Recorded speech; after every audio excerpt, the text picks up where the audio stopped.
नमस्कार, good evening. मैं चुनचुन कुमार, आप देख रहे हैं झारखंडी हिंदी न्यूज। चलिए जानते हैं दिन भर की सभी महत्वपूर्ण खबरों को। फिर हेमंत सोरेन पर हमलावर हुए लोबिन हेम्ब्रम, कहा सरकार की नींद हराम कर देंगे। झारखंड में सत्तारूढ़ झारखंड मुक्ति मोर्चा के वरिष्ठ विधायक लोबिन हेम्ब्रम ने फिर से अपनी ही सरकार के खिलाफ मोर्चा खोल दिया है। कल्याण विभाग द्वारा संचालित छात्रावासों में अव्यवस्था के मसले पर हेमंत सोरेन की अगुवाई वाली महागठबंधन सरकार पर हमला बोलते हुए लोबिन हेम्ब्रम ने कहा उनकी नींद खराब कर देंगे। लोबिन हेम्ब्रम उप राजधानी दुमका में छात्र समन्वय समिति द्वारा आयोजित महारैली में शामिल हुए थे। महारैली में शामिल बोरियो विधायक लोबिन हेम्ब्रम ने कहा, यदि एक निर्धारित समय सीमा के अंदर छात्रावासों की समस्या का समाधान नहीं हुआ तो वह सरकार की नींद हराम कर देंगे। हाल ही में एसटी गर्ल्स हॉस्टल में आगजनी की घटना पर चिंता जताते हुए झामुमो विधायक ने कहा है, सरकार को सभी छात्रावासों में मूलभूत सुविधा मुहैया कराना चाहिए, यह नहीं मिल रहा है।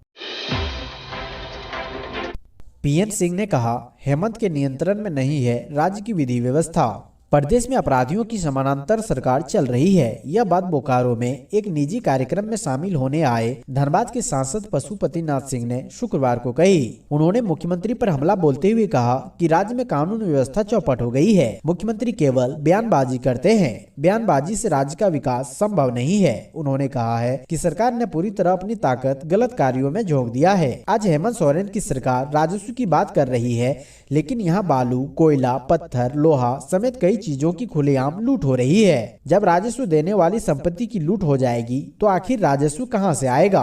जब राज्य में राजस्व नहीं आएगा तो उस राज्य का विकास कैसे होगा? उन्होंने कहा कि मुख्यमंत्री के राज्य में अधिकारी बेलगाम हो गए हैं। फरियादियों की फरियाद तक अधिकारी नहीं सुनते। राज्य में महिलाएं सुरक्षित नहीं है। आए दिन महिलाओं के साथ तरह तरह की घटनाएं होती है। इसमें सबसे ज्यादा प्रभावित आदिवासी है।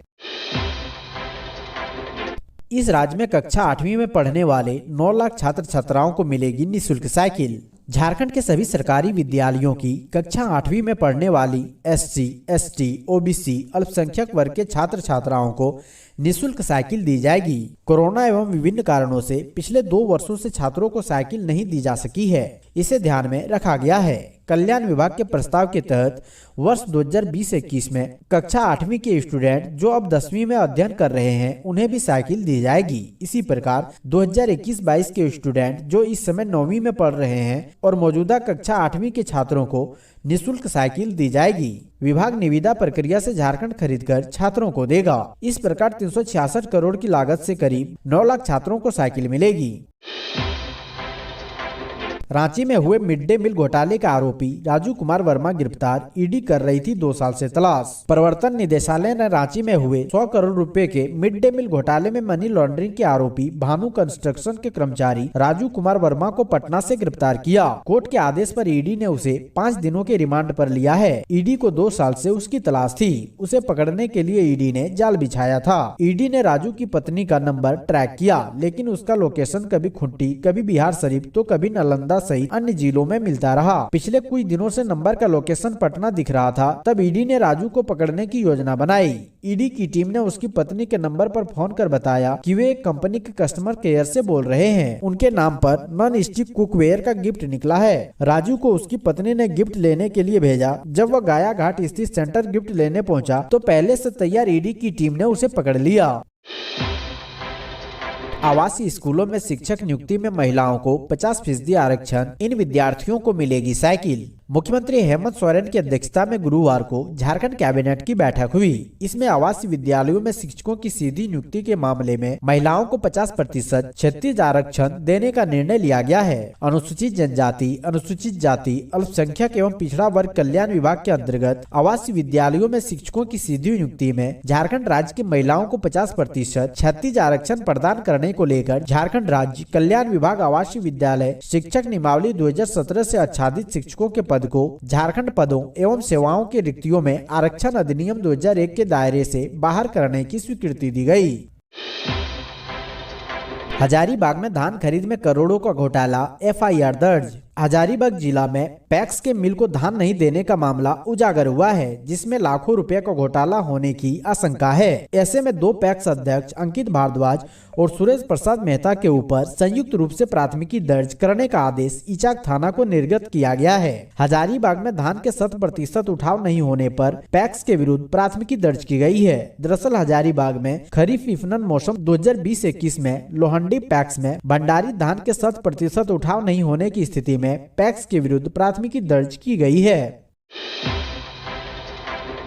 आलू लदा ट्रक पुल से 50 फीट नीचे गिरा, चालक की मौत। तोपचाची राजगंज की सीमा पर दया बस पहाड़ के पास नेशनल हाईवे पर 2 दिसंबर की सुबह बालू लदा एक ट्रक अनियंत्रित होकर बांका पुल से करीब 50 फीट नीचे गिर गया।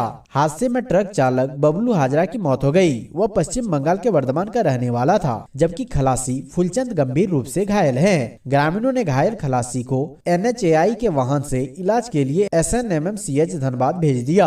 आलू लदा ट्रक बंगाल से बिहार जा रहा था। दया बस पहाड़ के समीप तीखा मोड़ होने के कारण ट्रक असंतुलित होकर सीधे पुल के नीचे गिर गया। इस घटना में ट्रक के पड़खच्चे उड़ गए। तोपचाची थाना पुलिस मौके पर पहुंचकर जांच पड़ताल की। लिफ्ट देने के बहाने युवती से रेप, छोटी बहन से छेड़खानी, पीड़िता से बोले गांव वाले शादी कर लो। गढ़वा जिला के रंका थाना अंतर्गत सलैया जंगल में एक युवती के साथ दुष्कर्म का मामला प्रकाश में आया है। वहीं पीड़िता की नाबालिग बहन के साथ छेड़छाड़ की घटना हुई है। पीड़िता ने थाना में एक के शिकायत नामजद सहित 2 लोगों के खिलाफ केस दर्ज कराया है। घटना के संबंध में बताया जाता है कि दोनों बहनें पलामू जिला अंतर्गत चैनपुर थाना के एक गांव स्थित बहन बहनोई के घर जा रही थी। इसी क्रम में सलैया जंगल के पास पिकअप वाहन लेकर आ रहा चालक मुस्तफा अंसारी वाहन रोककर चलने के लिए कहा। मुस्तफा बोडी गांव का ही रहने वाला है। उस पर दोनों बहनें पिकअप पर बैठ गई। इसके बाद वह पिकअप बोडी गांव न ले जाकर सलैया जंगल ले गया, जहां दोनों बहनों को जबरन उतार दिया। वहां 20 वर्षीय युवती के साथ दुष्कर्म की घटना को अंजाम दिया गया। वहीं उसकी छोटी बहन के साथ मुस्तफा के साथ जा रहा एक अन्य युवक ने छेड़छाड़ की। घटना को अंजाम देने के बाद आरोपी दोनों को जंगल में ही छोड़कर भाग गए। वहां से बहन बहनोई के घर आने के बाद उसे घटना की जानकारी दी। लिव इन पार्टनर के माता पिता ने युवक को उतारा मौत के घाट, शव को जमीन में गाड़ा। लिव इन में रह रहे युवक को उसकी पार्टनर के माता पिता ने मौत के घाट उतार दिया। हत्या के बाद सबूत मिटाने के इरादे से मृतक के शव को कब्रिस्तान में गाड़ दिया। मामला दुमका का है। महुआ टाड़ पुलिस ने थाना क्षेत्र अंतर्गत कुरुंद ग्राम से निकाले गए शव की गुत्थी सुलझा ली है। युवक की हत्या कर उसे कब्रिस्तान में गाड़ दिया गया था। हत्या को आत्मदाह का रूप देकर मामले को छुपाने का असफल प्रयास किया गया। हत्या का कारण मृतक के द्वारा शादी से इनकार करना बताया जा रहा है। हत्या के मामले में पुलिस ने युवती के माता पिता को गिरफ्तार कर जेल भेज दिया, जबकि भाई फरार है। बताया जाता है कि मृतक अनूप मिंज पिछले 4 वर्षों से अपनी प्रेमिका समीला बाड़ा के साथ लिव इन रिलेशनशिप में प्रेमिका के घर पर रह रहा था। इसी बीच उसके बच्चे भी हो गए। प्रेमिका सलीमा के माता पिता ने जब अनूप को शादी की बात कही तो बात बिगड़ने लगी। हत्या वाली रात अनूप नशे में थे और विवाद बढ़ता ही चला गया। इसी बीच प्रेमिका के माता पिता ने अनूप के सिर में डंडे से वार कर दिया। अनूप की मौत हो गई। हत्या को आत्महत्या का रूप देकर माता पिता अपने बेटे के मदद से अनूप के शव को कब्रिस्तान में गाड़ दिया। इसी बीच इस हत्या की सूचना किसी ने पुलिस को दे दिया। पुलिस ने युवती के माता पिता के साथ कड़ाई से पेश आई तो उन्होंने अपना जुर्म कबूल लिया। देवघर एयरपोर्ट में एसटी का mock drill, SP Subhash Chandra Jat ने किया हवाई अड्डे का निरीक्षण।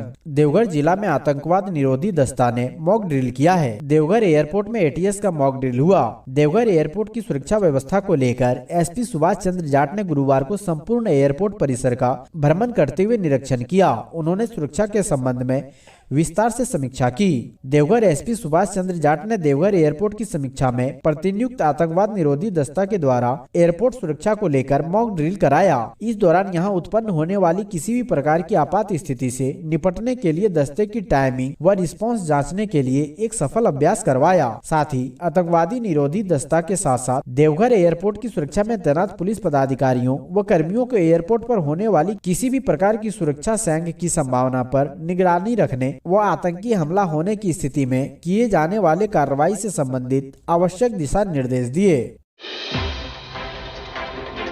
देवघर पुलिस और नगर निगम की संयुक्त कार्रवाई। छापेमारी में थर्मोकोल प्रोडक्ट लदा ट्रक जब्त। देवघर जिला पुलिस और नगर निगम की टीम ने गुरुवार देर रात गुप्त सूचना के आधार पर देवघर के बाजार समिति में छापेमारी कर थर्मोकोल लदा ट्रक जब्त किया है। ट्रक पर थर्मोकोल से बनी थाली, ग्लास और प्लेट लदे हैं। दरअसल देवघर नगर निगम के अधिकारी को गुप्त सूचना मिली थी कि बाजार समिति में थर्मोकोल लदा ट्रक आने वाला है। इसके बाद नगर निगम के अधिकारियों ने स्थानीय पुलिस के साथ मिलकर छापेमारी की, जिसमें यह कामयाबी मिली है।